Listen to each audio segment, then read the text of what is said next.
Welcome back, e-bikers. This is Julian, and this video is a summary of our e-bike ride at Fullerton Panorama Trail. We parked at Mountain View Park just across the street. The trail is about 3 miles short with a 400 feet elevation gain, mostly on dirt, sand, and gravel. It surrounds a golf course and offers a panoramic view up top. The trail also has ample shade, mostly on the downhill portions of the loop. The overall ride was fairly easy on an electric bike, but there are some areas that have loose dirt and rocks that can be slippery. Just always look ahead to anticipate and you'll be just fine.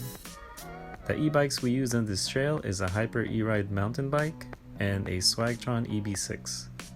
If you're an e-bike enthusiast, RSVP for upcoming group rides in the link below.